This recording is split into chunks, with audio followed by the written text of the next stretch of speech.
Do I look like a gardener to you? I am a better, I am not a gardener.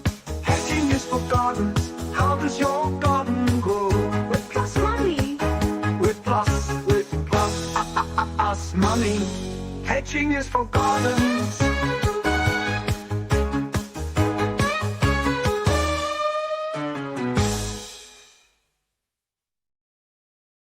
Welcome in everyone to Betting Weekly Live. It is Tuesday, the 20th of January, and the UEFA Champions League is back for match day number 7.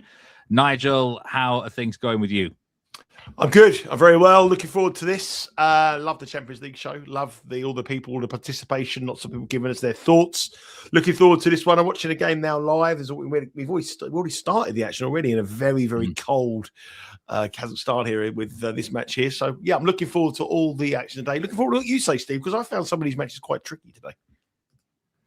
Yeah, I do actually quite like a lot on the card today, but like you said, there's the action's already underway. Kairat against Club Brugge. You can bet in play on BetRivers here. It's 0-0 after 31 minutes. I've not actually had this game on, but Club Brugge are minus 195 in play for those who are interested in there. Of course, we're going to be going through all of the Champions League games today, previewing with the best bets, props, and stuff like that. A daily double as well. But I want to welcome everyone in. It seems like there's a lot of people excited about the return of the Champions League, Nigel. ZT, good to see you. Byron, Ming Chung, Duncan. The less said about the daily double yesterday, the better. I think they win half of it at least. They did get a good winner with the Como half it, I think, Duncan. Villa fan, always a pleasure to see you. De Bears, 18. Nice name. Good to see you. Bruges just taking the lead, Steve. Just to let you know, Bruges have just gone 1-0 up. Good goal. They've been much the better side. I told you before, I bet them minus 1.25, which was minus 105 before the match. They hit the post. They've been a much better team. Obviously, Kai are out the tournament, and Bruges need to win. And it might be the incentive for a lot of the matches tonight. There's a lot of players that teams that need to win, and motivation might be questionable. Team who's going to be important, but the one team that needs to win has just gone 1-0 up. Goldie's punched it out straight out to the edge of the penalty box, and the guy's clean hits it right foot straight in the goal. Goldie's at full. Good goaler. Good finish. Minus 770 now, Club Brugge to win that match, and the goal line is over 3.5 goals plus 163 in play there with BetRivers. I think they're going to win by a few here. They're not at a race to kite, and I think Bruges got the tails up, could win by 2 or 3 in this match quite easy. They've not played a competitive game for a while. You could actually bet on Club Brugge to win minus 0.75 from this game state and minus 125. So if I'd bet that. Definitely bet that. Yeah, they look good. There you go. Pretty straightforward bet from Nigel Seeley to start off the show.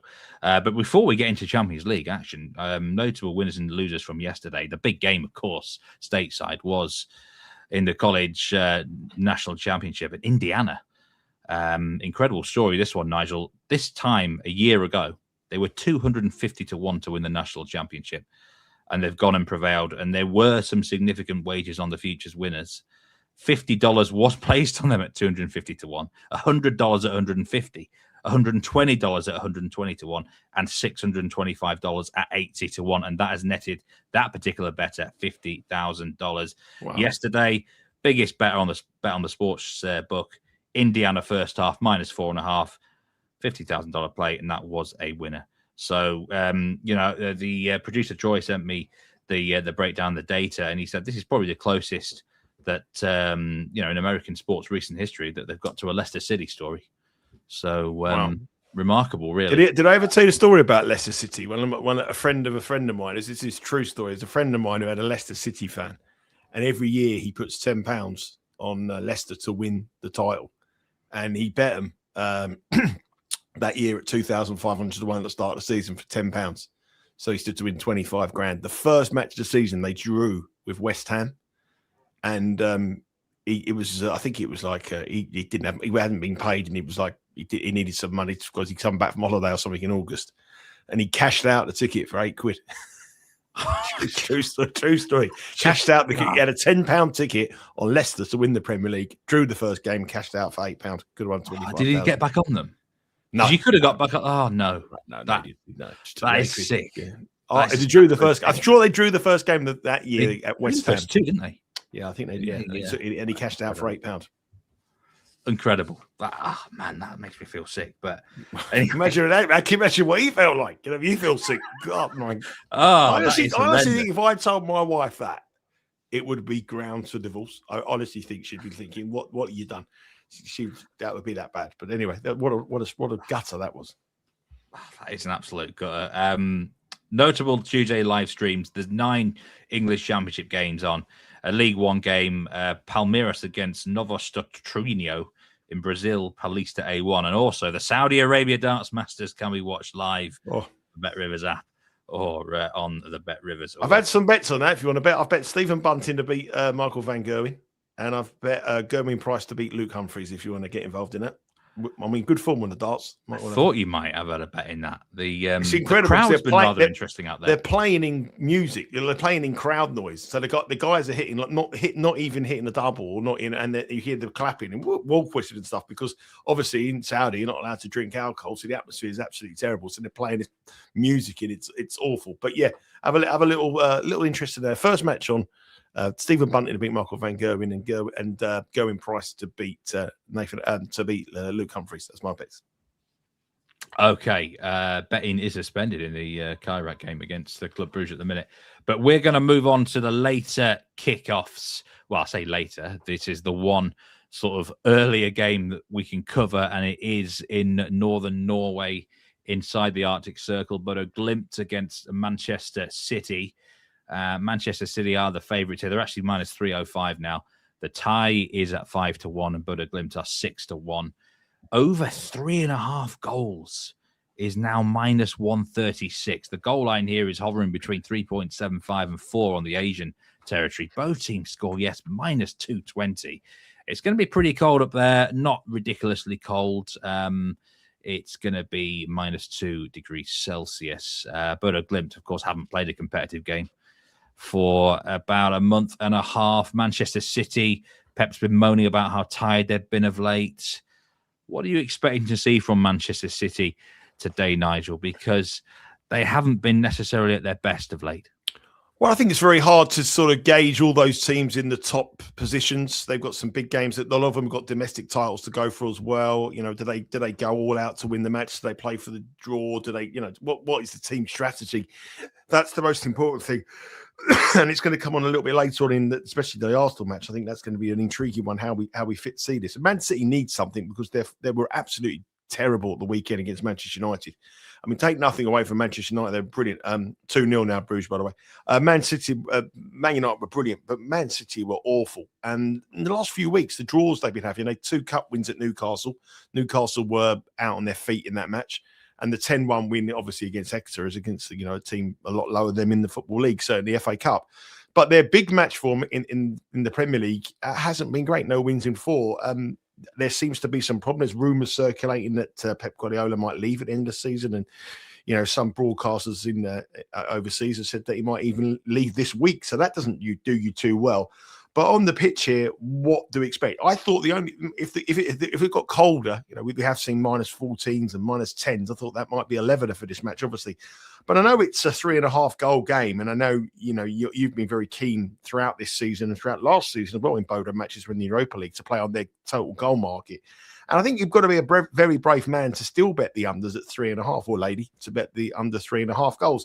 If you look at Bodo this season, 3-2 against Juventus, 2-2, 5-0. The only game that didn't was that 1-0 match. Was it Marseille? I think it was a couple of games ago where we went quite big on it on the daily double. 7 of their 8 matches in the Champions League cashed over 2.5. 6 have been 8.5. And the one thing Manchester City have got, they've got problems defensively. They bought Mark Gay in from Crystal Palace to enhance their defence, but he's not there. So they've got to play with a below strength back 4. So I think there's goals in this match. I think both teams will score. City have scored 2 goals in all of their 3 road Champions League matches. And, I know it's an obvious play, but when you look at goals and lines of 3.5, you've got to go straight away to that man Haaland, who returns to Norway, his homeland. I think he'll want to put on a show. The weather's not going to be worrying about him. He's not going to be. I don't think he'll be too worried about it being brought up in these conditions. I suppose he's brought up in Leeds. It's colder in Leeds actually. But I looking at Haaland, and I think if Man City are going to score, Haaland's going to score.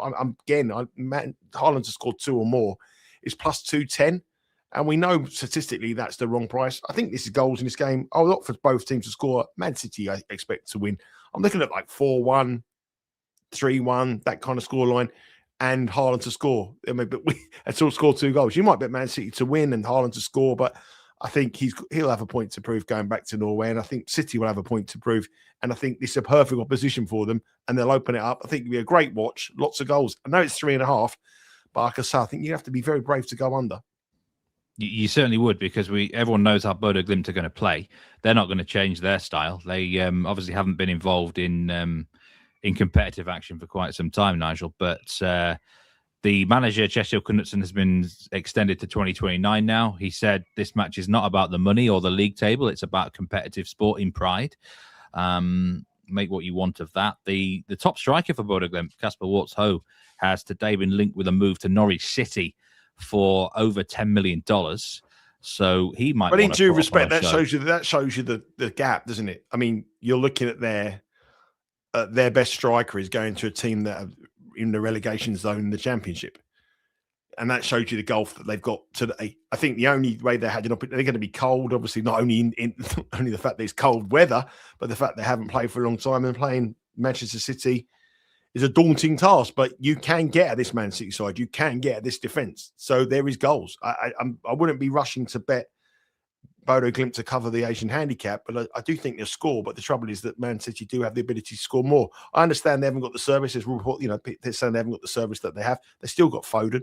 They've still got Reinders. They've still got Doku, who's exceptional. He's for me, he's one of the most exciting players in the Premier League. That Rodri could play as well. So whatever team takes to the pitch, you would expect that team with the Ballon d'Or winner, the top goal scorer in the world, to take on a side that's best player is going to the Championship team in the relegation zone. So I think regardless of anything, Man City will probably win this, and I think there'll be a few goals around. So Man City in over 3.5, Haaland to score, Man City to win over 3.5 on its own. I mean, over 3 on the Asians, -240. But I just think you've got to look at goals. One of my favourite player prop bets of the day is in this game, and it is one of those guys you just mentioned. It's Jeremy Doku to score or assist, +108. I also think shot on target for Doku at +115 is too big. For a man who has nicknamed the Count on this channel, one of the biggest problems Bodo Glimt have is the way they defend any wingers. They're happy to go one-on-one against them. Yildiz at Juventus, I can't get that out of my head, where he completely tore them apart on that side of the field. And I just don't think it'll change. So I think Doku could actually have a field day today and have a monster game because of the way that Bodo Glimt play. So I really like him. The other thing, the positive as well, the other thing for a positive for Manchester City and batters, I know they're very short, -278, and it's something that I always highlight in these shows.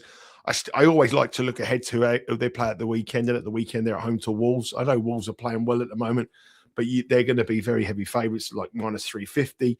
They've got to start winning games domestically to put pressure, some kind of pressure on Arsenal, who are just stumbling to the title at the moment. And it's not like it's a massive game, so they can go all out in this one, get the win, secure that top 8 position, and then try to go gun ho in the try to chase down Arsenal, which may be the horse might have bolted there, but I just got a feeling that City could get a few here tonight. All the money's for City. 98% of that money, 93% of the tickets on the money line, and 88%. Semenyu's not in the squad, by the way. I think Dave Clark just mentioned Semenyu in the squad. He's not in the squad tonight. No, not eligible until the knockout rounds for Manchester City. But yeah, the money's for the over for this game.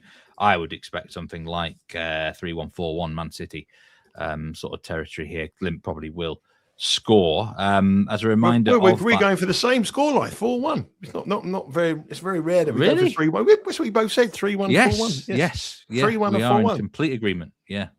I mean, it would be rare that you would predict so many goals in a game, Nigel. So change man. I know. It didn't help me. This didn't help me at the weekend. But there you go. That is a reminder of the league table. There's 2 matches left, and you've got to get in that top 24. Otherwise, you are eliminated out of the Champions League. The higher up you finish, supposedly the more advantageous it is for you. Although that wasn't the case for PSG last season. Although it would be, if you get in the top 8, you will bypass the playoff round, which is very useful in this packed schedule of a season. Okay, let's move on to the later kickoffs then. Manchester City, that's a 12:45 Eastern time kickoff. We're now going to move to Copenhagen against Napoli. And if you look at the actual league table there, it's a very intriguing situation. We've got 24th and 23rd against each other. And next week, Napoli hosting Chelsea and Copenhagen are away to Barcelona. This could be the last really good chance for both of these teams to get 3 points, Nigel. That's what really stood out to me here. FC Copenhagen, they've got to go all out for this, haven't they? They're not going to get anything at Barca. The angle I thought before seeing who they've got at the weekend was that by being in 23rd and 24th, respectively, a draw would be not a bad result because that means that they're probably going to finish in those key positions to qualify. But then I saw who they had to play in the final matches, and neither of them you would expect to get anything. So this is a must-win match for both sides, and I think Copenhagen here are a little bit big on the money line. I know Napoli are in a good run of form. You know, unbeaten in 8, scoring a few goals, scored 2 in their last 3. But again, I know this is another one. I mean, Naples. Copenhagen's, it's going to be cold there as well. You'll be looking at -2, -3 there as well. So the weather here is going to be quite daunting for Napoli. And you know, the fact that they've got those 2 massive games in the final match, this is a must-win game for the both of them. I think Napoli are -105 purely, probably, in my opinion, on name and the fact that Serie A is stronger than the Danish league here. But I wouldn't be betting them at -105. You know, if you look at Copenhagen's home matches this season, it's been goals in the Champions League. It's been goals galore. 2-2 Leverkusen, 2-4, 3-2. I mean, just both teams have scored literally over 3.5. Has cashed in every single one here. Goal line, perhaps again, interests me here because I don't see any reason why both sides would stop. I mean, a defeat for either of them is a disaster. So over 2.5 goals is probably the way I'm going. It's -150 though, which is short. But maybe on the Asian handicap, push that to 3. You would have cashed on every single one of them. And Napoli in great scoring form. Scored 2 goals in the last 3 games, including a trip to Inter Milan with the draw as well. Højlund's obviously in great scoring form for them. Didn't do anything at Manchester United, but he's scoring goals for them as well here. And Lukaku as well. I mean, these are formidable strikers. Scott McTominay is always good for every time he puts to the shot, and he's different class. So again, surprise, surprise. I know it might be cold, but I'm on the goal angle. I don't think a draw is a good result for them. Initially, I thought it would be. This is a must-win match with those 2 matches against Chelsea and Barcelona to come. And I think this will be the winner gets into the Champions League knockout stages or the playoff stages, and the loser is out. So could be a feisty one. This I wouldn't be betting Napoli at -103. I thought they were -105. They're now -103, and I can pretty much understand why that's drifting a little bit with the conditions and with the way the match is set up. I saw this game exactly how you saw it. When I first saw the fixture, I was thinking a bit cold. Probably both will want to not lose the game, and I was actually thinking more under. But then I saw who they're facing next week, especially from the Copenhagen side of point of view. This is probably the definition of an ABBA game, as I call it, winner takes it all. And one will be sending an SOS. The loser will be sending an SOS, won't they? Definitely. Voulez-vous, they'd be saying if they won it. Well. Yeah, I mean, which team's going to meet their Waterloo here? Over 2.5 goals is +120. That's too big in a game like this.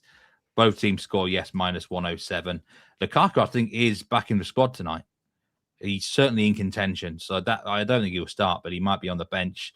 Obviously, McTominay has been very, very popular with so many bettors this season. And you can look at him in the props market to score, to get shots on target. I think this is a match where you've got to be having a nibble on over 2.5 goals. Yeah, the both teams have scored -105. I mean, that's cashing all of Copenhagen's games. And I don't think for any part of this match, either side will let off because they realise the importance of it. And I've got a feeling Napoli might drop points here. I do. And we might be hearing Conte saying in the press conference, Mamma mia, we'd like to drop some points there. I'm trying to think of... Here we go again. Here we go. Yeah, I was actually tempted with the Tino bet on Copenhagen, but what's the point of a draw for them? +300. It's the way to go because it's all or nothing for FC Copenhagen. They're not going to get anything at Barcelona next week. But the money is for Napoli. That's one of the reasons why I think one of the reasons I think you're better off in a match like this to back Copenhagen. If you fancy Copenhagen, bet them on the money line at +310 rather than the Asian handicap, because I don't think a draw is a good result for any side. I know when you say that a draw is not a good result for any side, the draws can happen. I'm not saying it can't possibly happen, but there won't be any let up. I don't think both sides will sit there and think, okay, we've got a draw. It's a great result when they've got to play Chelsea and Barcelona in their final game. This is it. They have to win this. So if you think Copenhagen have a chance, I don't think you should be betting them on the Asian handicap plus a half. I think you've got to be betting them just to win it, because it's plus 310 is the better way. But I think the goal angle's better. Both teams to score, yes, over 2.5, maybe even over 3 on the Asian handicap as well, but goals in this one. Yeah, and 94% of the money is on the over in the over-under market, and I can totally see why, when this is a huge dangling carrot for those who are interested in there. We like the goals in that fixture. Thanks everyone who's joined live or on demand, by the way. There's so many comments that I'm not going to be able to go through that many of them. I'm still watching them, though, here. Kruku here, Napoli double chance over 1.5. He says, Dave Clark mentions that Napoli have had quite a few injuries recently, and the squad has been stretched. They've been playing midweek and weekends a lot.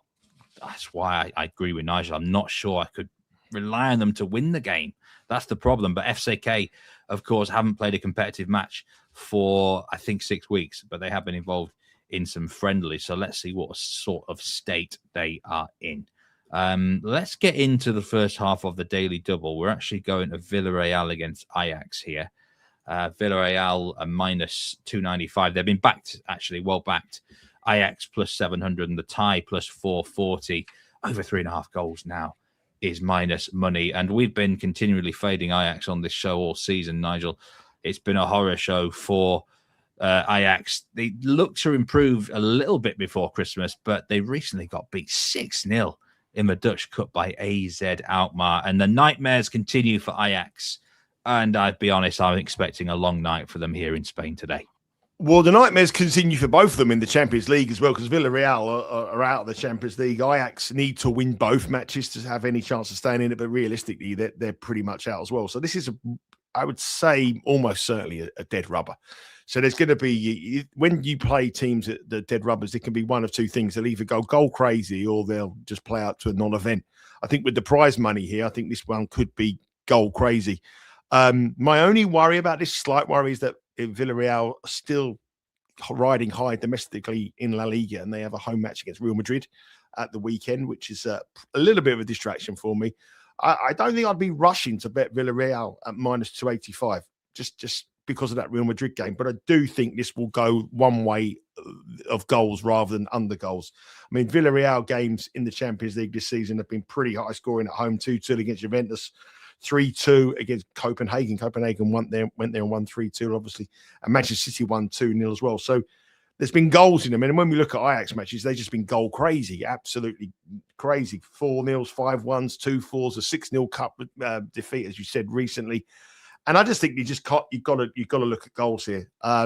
So my daily double is goals. I know it's not very high on the odds, but 3.5 is the goal line here, and it's being bet. But I'm going to go one down at 2.5 at minus 278. This is the way I play in the daily doubles. I've been putting in like a very low number, like a minus 278, and adding that up with a more reasonable price to get me a better price, and essentially try to have.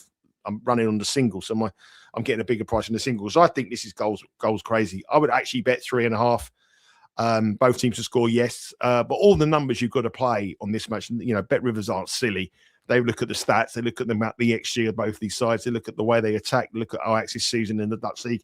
The other thing you've got to remember as well is I think the Dutch League this year is one of the worst editions of the Dutch, even though PSV have beaten Liverpool, who are out of sorts, but it's a very poor league compared to high standards of previous years in the Dutch league. And the Spanish league, I know, isn't that great either. If you took I think this version of Real Madrid and Barcelona aren't the strongest they've been for a long time, but Villarreal are considered the third best team in that country on the league table, and they finished their bottom of this table. So I think they've got something to prove. I think they'll put in a showing. And in dead rubbers, they either go one way or the other. They're either a 0-0 or a 3-3 or that kind of result. And I think the way these two play, the way they're opening it up, I think this could be goals galore. So over 2.5 goals, it's minus 278. Bear with me. I won't be betting it as a single, but there is a reason why I put this into my daily double, and that is my first leg. I really did like Villarreal minus 1.25 on the Asian handicap last night, but the line is minus 1.75 now. And I'm trying to rank my brains why they've been back so much, because there is, like Embuelo Charles said, there is expected to be some rotation from Villarreal. I think both sides will rotate, though, won't they? Ajax will rotate as well. I mean, really, they know that they realistic that they think they can go through, but they've got to win this, and they've got to win at home to Olympiakos, and I can't see them doing that. And then they've got to hope for results to go for them. So, I mean, mathematically, it's virtually impossible to go out. I like George Mikataze to score any time, plus 110, if he starts. Whoever starts up front for Villarreal, they'll usually play 4-4-2. I think I'm definitely going to be backing both strikers to score. But I think Mikataze, I hope he starts. He's the one that's in form. So we'll have to see what happens there. Peter Chalkins, who often has some good angles there from the Dutch teams. Ajax can be a dog if Villarreal rotate. Don't be surprised if they nick it. That would be music to the producer Troy's ears. The problem you've got that though, Peter, is can Ajax keep them out? I know they're going to rotate. If they do, they'll expect 2 or 3 changes. I don't know if they're going to make wholesale changes. I doubt very much if they will. But they could throw the big guys on for half an hour. And the way that Ajax have defended in this competition, the way they've defended all season, I wouldn't trust them to keep Villarreal. I know I wouldn't play them on. There's no way in a million years I'd play Villarreal on the money line, and I wouldn't be betting them on a very, very high Asian handicap, because I do think Ajax will score here. So that's really why I'm going for that goal line. Again, 3.5 is high, 3.25, whichever you want to play. But I think your goal angles here, however the number is, you've got to pay a very high premium. I think that's the better way to go with it until we see the team list. Yeah, I think it's not a bad angle, this goals angle. Professional pride's at stake. We mentioned that with Ajax before, and they went to Karabag and won 4-2. So that could be something. Sorry, no, what was the actual final score for that match? There was a lot of goals in the match anyway. Which one? If I remember. 4-2. 4-2. Yeah, 4-2. That was it. So we might get something similar where they just go for it because of simply professional. 5-1 at Chelsea, wasn't it? 4-0. They play someone else and won 4-0. But I mean, all their games are just goal crazy. Yeah, absolutely crazy. Anyway, second part of this daily double, we go into Inter against Arsenal now. Huge game, one of the biggest matches of the evening. And you are not liking the idea of goals in this one, Nigel. It's more traditional Nigel Seeley here. Under 2.5 goals is at minus 157 for this fixture, Nigel. If we look at the league table, there we go. Arsenal top on 18 points. They're pretty much through, really, on goal difference in the top 8, and Inter on 12 points there. But you're not expecting particularly a high-scoring affair. No, I'm not at all. I mean, these are arguably 2 of the best defenses. They are the best 2 defenses in the Champions League over the last 2 seasons. Not some of the most prolific goal scorers, but definitely the best defense. Arsenal's the best defense in world football at this moment in time, and Inter have always been a very hard team to break down. I think the question for Arsenal is really like this team. The team is everything for Arsenal. They've got Manchester United at the weekend. They're not playing well. Didn't play well against Nottingham Forest. Struggled against Liverpool, and but they're just stumbling along at the moment. And I think all Premier League teams at the weekend was the first time I looked at all the Premier League teams. I looked at Arsenal, looked at Manchester City, looked at Newcastle. Obviously, we've been saying about Crystal Palace for a long time, Aston Villa, and all of them looked dead on their feet. They looked so tired. So this is the perfect opportunity to Mikel Arteta to rotate some key players. And they have such an abundance of quality in this Arsenal side. I mean, I expect Eze to play. Makuedi will play. I would expect Havertz possibly to play. So I think they'll be resting some key players who play a lot of football at this moment in time. But I think that they've got the best defence in the world. They've got the best goalkeeper. They've only conceded 1 goal in this tournament so far. And Inter Milan would probably be very, very happy with a point here to take them a step closer to that top 8 finish, which they want to do. They met last season in the Champions League as well. Inter won that 1-0. Inter matches, the last 2 Inter matches have been 1-0. I know they got Martinez, who's a great striker, but this Arsenal side can contain him. I just got a feeling this is going to run out to a sort of a dead event. I really like under 2.5 goals. I love the under 1.5 goals here. I think 1 goal will nick it for them. I would lean towards Inter rather than Arsenal until I saw the team. I just feel that Arsenal now I've already into they've their place in the knockout stages assured. They're going to finish in the top 8. So keep everyone fit, get everyone back. They're still going on the Carabao Cup. They're still going on the FA Cup. They're still going on in the title as well. They've got a lot to play for. Why do they want to go all out here over in Milan, risk injury, and go and high intensity match? I just think they'll go there and they'll back themselves to keep a clean sheet because that's what they're very good at. And I love the under 2.5 goals here at -148. That's really that's my strongest play. I bet it this morning at -150. I just can't see Arsenal going all out for this. I wouldn't be surprised if all those three there. Gyökeres, wouldn't be surprised to see him play. I wouldn't be surprised to see Saka rested. He looks absolutely. He's lost a bit of form at the moment in time. Madueke, Eze, those kind of players will play, and I just think Arsenal will just back themselves to keep Inter out. So under 2.5 goals, definitely here. That's what it's been better. It was -148. It's now -157. Not surprised at all.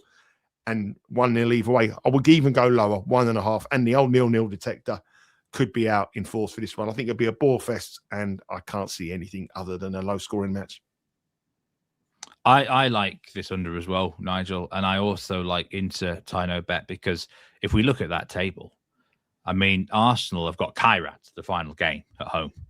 They're already in the last 8. Well, they can. Arsenal don't need to. They've only let in 1 goal in those 6 matches, and their goal difference are +16. They can't. They've guaranteed. They're the only team guaranteed already in the last 8, and they're going in every single tournament. The Carabao got a second leg again. The fixtures coming in, and their form in the last couple of weeks over here hasn't been great at all. So it's a great opportunity to put some fringe players out. And we all know how strong the Premier League is. Arsenal have the best squad in the Premier League, without doubt. The players that come in are so strong. I think whatever team they put out, and I think if they can keep that base of Saliba and Gabriel, if that's their which I don't see any reason why they won't play, then I can't see goals. If they change that centre back partnership up, then I'll be worried. But with Gabriel and Saliba, I can't see Inter really worried about. I think both teams will be delighted with a point. Yeah, I mean, what worries me about Inter, about whether they can take the bull by the horns, is they were so poor against Liverpool in a favourable situation at home as well. They would probably take the draw, like you said. If they score, I think they'll just sit on it, and 1-0 would be very, very possible. It's the sort of match both teams just want to come out of it with no injuries, not too much exhaustion. Both sides have had hectic schedules. And Inter involved in a massive title race. I mean, they're 3 points clear of Milan at the moment. Napoli is still there. You know, Roma is still in with a shout. I mean, they've got some big games coming up as well. A point will take them very much closer to the 8. A win will take them very close. I mean, because they've got to go to Dortmund on the final day, so that's no gimme either. So if Inter win this, they're guaranteed a top 8 spot, and I think I'd be more inclined to get with Inter than Arsenal, because I don't think Arsenal would really care much about this. They can lose this match and beat Kairat at the final day of the season and still top the group, I believe. Is that correct? Have you got that table? Easily. Yeah. No, have you got that table? I think. Yeah. So if they lose this match and then they win at home to Kairat, which would be like 1 to 1,400 or something, they'll top the group anyway. So who cares? They're going to top the group. They don't care. So Inter Milan 1-0 would do me. I would be fading Arsenal. I'd be getting with Inter, and I'd be getting for low numbers. There is, though, 88% of the money on Arsenal, and this is where we've got to be dangerous territory with these sort of splits, because on reputation they will attract money, but be very, very careful. Arsenal backers here, you might want to wait until the lineups are out. Just 66% of the money's on the over for this game, which is low for traditional over-under, and that's why I think, Nigel, because we are looking at these tight scorelines at the San Siro today. There was a question from Kruku. What about both teams to score no? He says it's -115. I wouldn't put off anyone taking that either, really. No. I mean that wouldn't worry me. That would be a decent price as well. But I think we've sort of made the case for very limited goals, and there's so many different markets you can go with. You can go for 2, you can go for 1.5, you can go for 1, you can go for both teams to score. No, whichever way you want to do it, that's the way. But for me, I've opted for this this same game parlay, and it's been bet. I mean, earlier in the day it was plus 128. It's come down a bit, and it's obviously the Villarreal Ajax game. I just fancy a goal fest. It's gone for the over 2.5 rather than the 3.5, which is the standard line. More more liquidity and a more stable price, but gone for the pay for the big juice for the 2.5. And I've gone for Inter Arsenal the 1 to 2.5 and I think goals, and I think that's my best bet on the night, on the 2.5 goals into it. And it plays plus 120. And to be on, I think, if my memory serves me, I think the last 3 daily doubles that I've had with you, Steve, have all cashed. So I've been in dreadful form in the Premier League, but we're doing all right in here. I tell you what, it kind of sums things up. The weekend shows haven't been going as well this year as they could be, but we've been smashing it on these live shows. You're right, especially me and you on the daily doubles.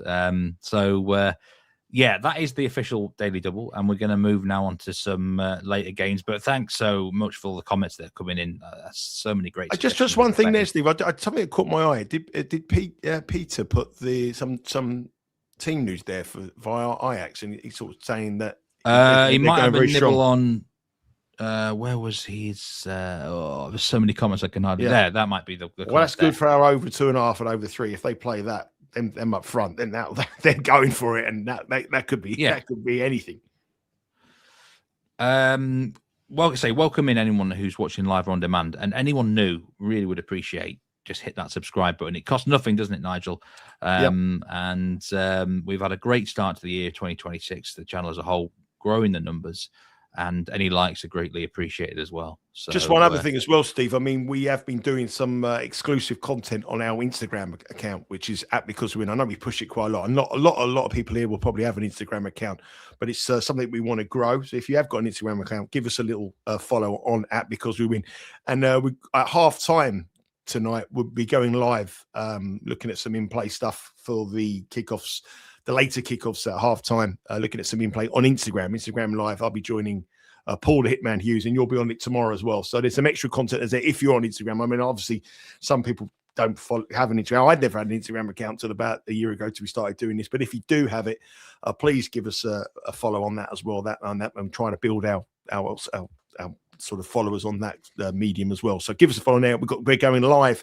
The last time we went live was in the World Cup, and I pressed the wrong button. I had big rabbit ears on my head and all kinds of glasses appeared on I didn't know what I was doing. So hopefully I don't do that again. I've got big enough ears without the rabbit ears coming on. But yeah, that's going to be exciting. Halftime today in the Champions League matches. Nigel and Paul the Hitman Hughes on Instagram. I'll be on tomorrow with the Hitman as well, and we can get some great in-play bets for you. I put the link to Instagram there in the comments on chat, by the way, for those who haven't followed it. I think someone said half time here. The only trouble is when we come onto here, we've got to be on for like 10, 15, 20 minutes. We've got to pull it up. With Instagram, we just press the button and we're only going to be on it for 5 minutes.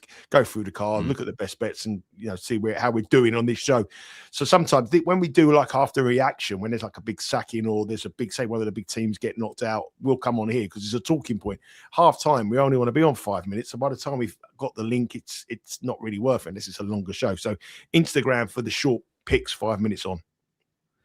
Dave Clark says the City lineup's out. There's no Doku. I can't believe that. Like, who else have they got in that position then today? Because whoever's playing left wing for Manchester City, I don't get that. I'm just surprised. Why is Doku on the bench? That's really annoyed me, Nigel. I think he had right to Pep. I think, to be fair, I'd bet Pep got it over Steve Wyss if I was being honest with you. But I know you. Damn, that is really frustrating. I'm going to look into that before the end of this stream to see who is going to play in that spot. Okay. Nico Lewis, wasn't it? Rico Lewis. Rico, is he a left winger now? Or Riley can play anyway, can't he? You can put him in. I don't know. That's the problem, isn't it? Cherky should have a good game against Bodo Glimt. He's the sort of player. Two kind of crisis clubs against each other now. Real Madrid against Monaco. Monaco plus 800, Real Madrid minus 345. I mean, it's been a mess in the capital, the Spanish capital, but they did get that victory against Levante at the weekend. Only 2-0, though. Didn't cover the minus 2.5 handicap.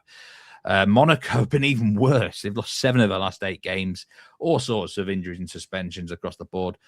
No pressure yet on the manager, supposedly, but I don't believe that one at all. Which team do you trust the most? Real Madrid, I think, personally. These players have got to make a statement sooner or later.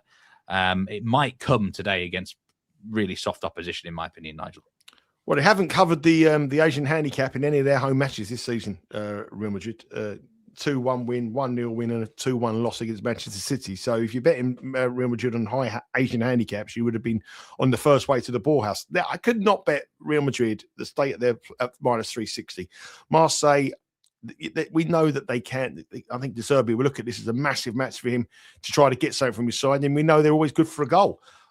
Short price again, but both teams to score, yes, minus 155 is the way I want to go. Look at Marseille, Monaco. Sorry, I said Marseille, it should be Monaco. Sorry, apologies. Well, I haven't got that written down. But I think there'll be goals in this one. If you look at this, I think, the fact that Real Madrid haven't covered the home handicap, that is a problem for me. Monaco have been dreadful this season domestically, one of the most disappointing teams in the league.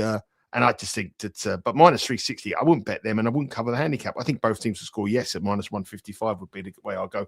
And also, I know it's, I'm talking about Haaland again, and we talk about daily doubles, Mbappe and Haaland tonight in action. If you want to put them in the daily doubles, score any time against pretty weak opposition, you're not going to go too far wrong. Obviously, he's the top goal scorer in the tournament with 9 goals, bidding to win the Golden Boot in this competition. And he's scoring goals, and the pressure's on him. He's got to deliver, and this is the kind of match against a French side that I think he will. Good record as well against Monaco as well. So I think that Mbappe, anytime goal scorer, Mbappe 2 or more, parlay up with Erling Haaland, you won't go far wrong again. I like over 3.5 goals here. Really do. I think Monaco maybe can get on the score sheet. I'm expecting Real Madrid to actually want to prove something in that one. I mean, I did actually like the minus 1.75 Asian handicap, but I'm a bit put off by that stat that you've given out there, Nigel.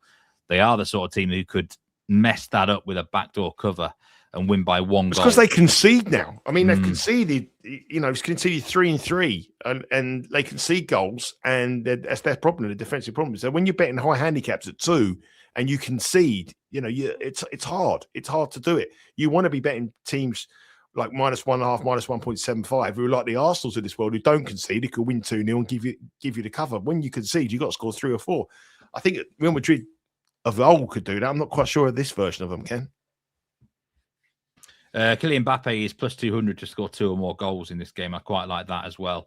Real Madrid, every time I see them, they get a penalty. They're plus 330 to score a penalty. And this Monaco team defensively just so bad recently. Could see that happening. 93% of the money is on Real Madrid. Only 54% of the money on the over. That surprises me. Maybe some put off by the high goal line. But if there's one lesson from these Champions League matches in the last year and a half, you don't need to be put off by the whole high goal lines because there's so many goals. But every home match for Real Madrid this season in the Champions League has gone under. They've been 3.5 goals twice and 2.5 goals, and they've gone under on all 3. I think this one does go over. I just can't see Monaco holding out particularly well here. Kruku did mention this at the top of the show. He likes Monaco double chance is the bet that he really, really likes in this one.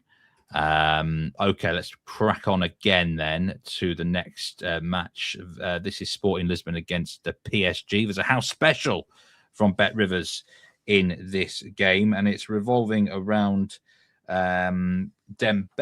If I can actually just find the house. Just before you do that, if you want to bet the Mbappe Haaland both anytime goal scorer parlay, it's plus 115. That is not. I wouldn't mind having that. I wouldn't mind having that as my second daily double. I mean, I've got one, but that is a good bet, isn't it? Plus 115 Mbappe and Haaland to score anytime. Yeah, that's going to be really popular. I think it'd be popular today. People back in the anytime scorer and also the brace and possibly even the hat trick for pizza money. But yeah, the house special that I did mention here is on Ousmane Dembele to score and PSG to win, plus 188, that is. And Dembele's plus 110 anytime, and PSG are minus 143 on that money line. And wow, this is an interesting one, actually. PSG I don't fully trust them this season so far, especially since the start of 2026. But then again, I look at this, minus 140 against Sporting Lisbon. We know that the Portuguese league isn't the greatest, is it? So there is a little bit of me that's tempting to back PSG in this one, but maybe I actually prefer the house special more, Nigel, for a bit of pizza money there at plus 188. Can we trust PSG in this game? A win would benefit them it would get them in that top 8, wouldn't it? They're third in the table at the minute, but then again, they've got next week's fixture as well. In terms of Sporting Club, 10 points for them on the board. They're going to be in the next round. It's a question of in what position, really.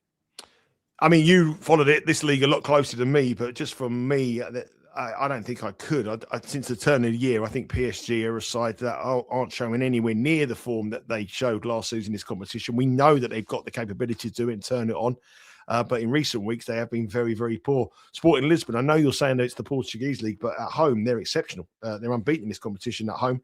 They've won all 3 home matches, just lost 1 loss at home in all competitions, which is early in the season at Porto, and they need a win. And if they win this match, they can force their way into that top 8, and PSG have got to then probably beat Newcastle at home in their final day of the season, which I think they probably will do as well, because Newcastle are absolutely gone. They're gone. Injuries, I think PSG will turn on in that game. So I wouldn't be rushing to bet Paris Saint-Germain at -137. No, not at all. Still missing some key players out of the AFCONs. The Moroccans still aren't back yet, so key players for them. And Sporting, to me, I think they're a little bit of value, actually. I quite like them plus 3/4 of a goal. Wouldn't be surprised to see this be a draw, this one. Probably a high-scoring draw, 2-2, or maybe a scoring draw, 1-1 or 2-2. But PSG at -137 on the road here, a team that just aren't doing it for me. Last time they went to Atletico Bilbao, drew 0-0, very unlike their performance.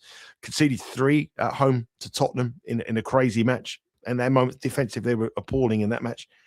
Just something about it. And I know the Portuguese league isn't that great, but this side at home, it's a passionate place. It gets rocking at home, and they're 100% winning record, and they need to win. PSG don't necessarily need to win. They will finish in the top 8. They will be okay. But Sporting do. So I'll go for Sporting plus 0.75 on the Asian, actually. Yeah, it's a tricky one with PSG. Something about them does make them untrustworthy at the minute. I personally have underestimated Sporting Lisbon a lot of times this season. So I'm probably not going to go into that trap. Like I said, I probably would take the house special over the money line with Dembele to score and PSG win at plus 188 if I was going to go down that PSG angle. Giannetti says PSG were impressive against Lille. It was an improved performance, no doubt about that. Luis Silva said no Hulman. He's the main man in midfield for Sporting. Matthias Reis is playing centre-back, and he's not a proper one. Steve from Lynn, good to see you. Vitinha to assist, plus 500 is enticing. He is one of the better midfielders in the world. PSG have 93% of the money and 85% of the tickets, and 97% of the money's on the over for this game. Over is a really, really popular bet in this clash. Okay, 2 more fixtures to discuss. And I mean, this one here, Tottenham against Borussia Dortmund. I asked you earlier, didn't I? We're on the phone, Nigel. What do you think of this game, Nigel? I was hoping you would have something quite strong on it, because me and Borussia Dortmund do not get on very well at all. They are the favourites at Spurs, plus 143 favourites. Spurs at plus 175.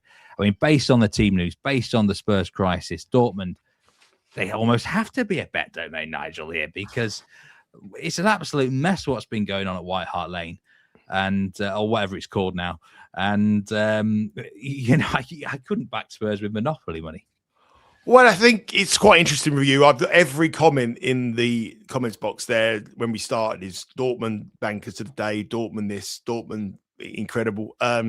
Van der Ven might not play. Obviously, he's been linked with the move away. I think Liverpool, he's been linked with the move. If he doesn't play, I think that's a massive blow for them. But, hopefully they can do what Bournemouth did with Semenyo and keep him at the game, give him a match. And I think this is obviously a big match for Thomas Frank, because I think the Champions League form is keeping Thomas Frank in the job. If they hadn't had this Champions League form, which they are unbeaten at home, played 3, won 3, scored 8, conceded 0. They haven't really played much of a calibre of opposition. That's supposed to be fair. But that Champions League form is the only reason Thomas Frank is in a job here. At the weekend, he's got to go away at Burnley, which is an absolute crucial match for him. I mean, if he loses that, and even if he wins this, I think it's got to be the end for Thomas Frank. But Tottenham have got such an awful home record in the Premier League, and every home match they play, they drift like a barge, and nobody wants to touch them. And in the Champions League, it's totally opposite. I think they've been bet today for this match, haven't they? I think they've actually been money. They have been a little bit so far.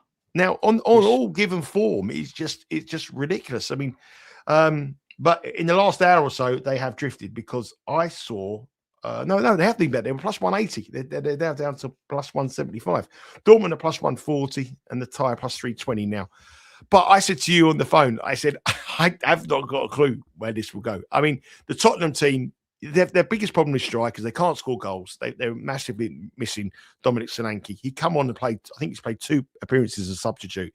He is clearly not match ready. If he starts, there's more likelihood he gets another injury than scores. I just don't think he's fit and they're resting him back. Dortmund have got one of the most prolific goal scorers in European football. And you'd have to say, on current form, Dortmund are the team. They scored 3 goals in their last 3 matches. Their goal scoring record in this competition is phenomenal, and Tottenham don't score goals. And I think that's the difference between the two sides. One side can't score, one side have got goals galore in them. Tottenham misleading their home record: 3 wins, 3 matches, 3 wins in the Champions League at home, but not very good opposition. You'd have to be leaning towards Dortmund, but it wouldn't surprise me to see Spurs do Spurs things and win this, because that's what they do. They win this and they'll get beat 3-0 by Burnley. It's Spurs. It's incredible. You saw Spurs and Man United last season coming into the bottom of the Premier League and both playing the Europa League final. I know they were strong sides. This is a bit of difference, but they turn it on nights like this in the Champions League. I'd go for Dortmund. I would have to, but I wouldn't make them bankers. No. I've personally been caught out by a lot of team news recently, where teams that have had bad team news seem to have done all right. And I mean, look at this with Spurs. Van der Ven suspended.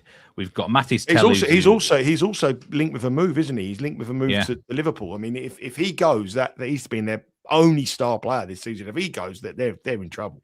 Well, they're in trouble. So they've got 5 players ineligible, including Gallagher, of course, who's a new signing this window. Richarlison, Davis, Polina, Bentancur, Kudus, Kulusevski, Madison, Sarr are all out. I mean, some of those have been long-term injuries.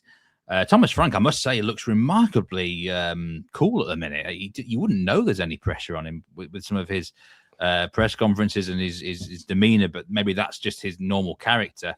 He doesn't look under pressure. Maybe he's not under pressure internally. I don't know, Nigel.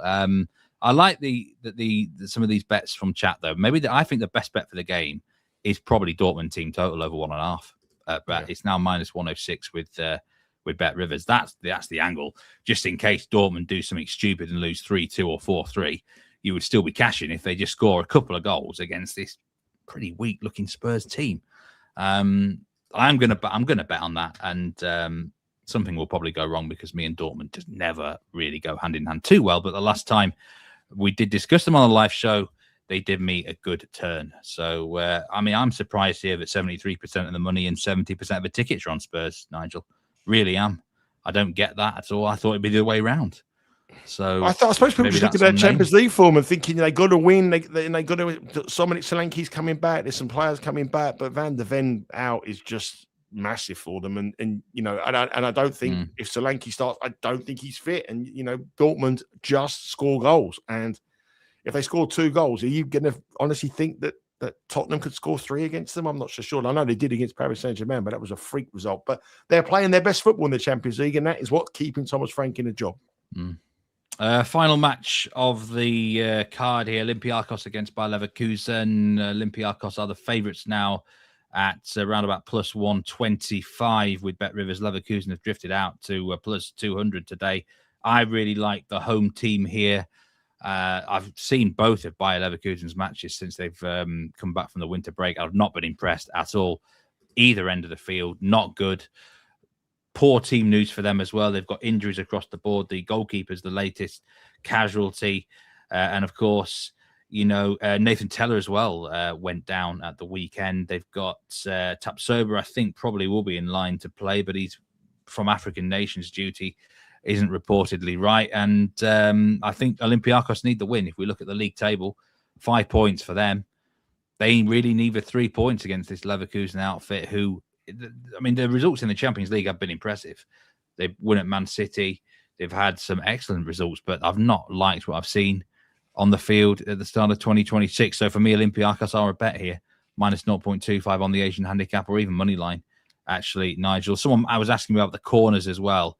I would agree with that. With Leverkusen, they're a corner team. I don't know anything about Olympiakos for corners, though, to be honest. So Not sure on that angle, but Leverkusen have been a corner team. I don't like the German side here at all, Nigel. Yeah, so I think the injuries are key. Obviously, if the goalkeeper's out as well, added to a list of injuries as well, that's not ideal for Leverkusen. Olympiakos do need to win. My only worry for them is that we always have this sort of preconceived idea that teams that Greek sides are notoriously good at home and pretty poor on the road. Well, Olympiakos haven't won at home in the Champions League, which is very unlike Greek sides. Their best results have actually been on the road this season.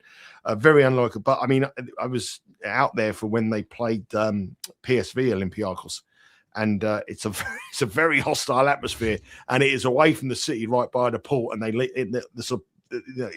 you'll know you've been at a very volatile match night in a hostile match, in a match that Olympiakos have got to win. My only other concern is that they were plus 140. And have we missed the value a little bit? They're down to plus 128. The Asian line has moved heavily. It's shifted in our way. I would be looking at it now, and if the line continued to go for Olympiakos, I think we may have missed the value here. But team loss is crucial, and if the goalie doesn't start, along with all the other injury concerns against their Leverkusen side that aren't playing very well, then Olympiakos should have enough quality for him. But it has the value gone. That would be my only worry. Yeah, I mean, last night, draw no bet on Olympiakos looked really, really good. Now you've got to bet on the minus 0.25, but I still think they get the result here. And I think the confirmation of the team news with Leverkusen is why they have shortened today. 70% of the money is on Leverkusen, 74% of the tickets, 93% of the money is on the over. Just looking at the Manchester City lineup for the gaming Glimt here. Those are the teams, thanks to John Graphics for producing this one, and it looks like it's a combo of Cherky or Foden on either wing, Haaland up front, O'Reilly in the midfield. You mentioned him, Nigel. I think he could be the value, actually, plus 300 to score or assist. I think he will get into some forward positions, and one thing we know about this Glimt team, they will give you some chances. Potentially Norwich-bound Casper Ho does start for Glimt, so they're not worried about any injuries there to him. Looks full strength side for the home side.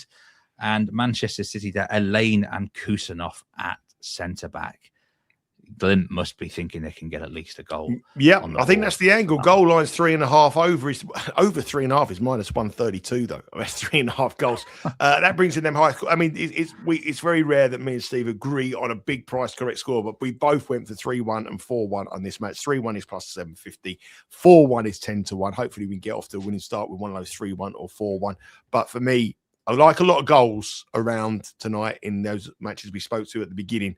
But the one that I'm really strong about is not many goals or not much stuff happening in the San Siro tonight. Inter Milan and Arsenal on that daily double. Very happy with that. And I love the goal line in Villarreal Ajax. If Ajax go all those attacking players, as Peter says they could do, then that could be anything. So I like that daily double a lot, actually. Plus 120. Yeah, I'll say my best bet of the day is probably Olympiakos there. Minus 0.25. I do like that daily double from you, Nigel. I'm still really annoyed Doku's not starting. As soon as he comes on the field today, I'm going to bet on him in some form, I tell you now. So I've got to be ready for that one. What else is coming up on the channel today? Have we got some tennis content dropping? Yeah, we've done the tennis. Myself and Sean has done Betting Weekly Game Bet Match, which is now live for the second round matches in Australian Open overnight. Tomorrow, more tennis as well.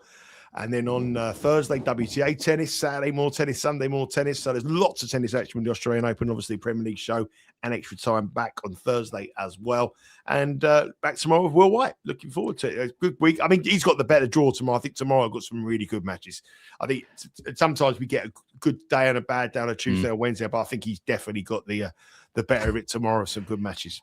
I'm looking forward to that with Will White tomorrow. And do join the Instagram at halftime of the Champions League games later with Nigel and Paul Hitman Hughes. Nigel, it was a great pleasure as always. Really enjoyed that one. Best of luck with all Get your on plays. that, because I've said to Hitman Hughes he gets $1 a view. So get on there and make sure I have to pay him a few quid. So $1 a view for Hitman Hughes. Get on that Instagram. Thanks everyone who joined live or on demand. Appreciate it. So many comments. I'm reading them. Trust me, I'll read them all. Can't put them all on screen necessarily, and I can't mention them all. But thanks so much, everyone. See you tomorrow on Betting Weekly Live. Remember to gamble responsibly, and looking forward to tomorrow's show with Will White. Take care.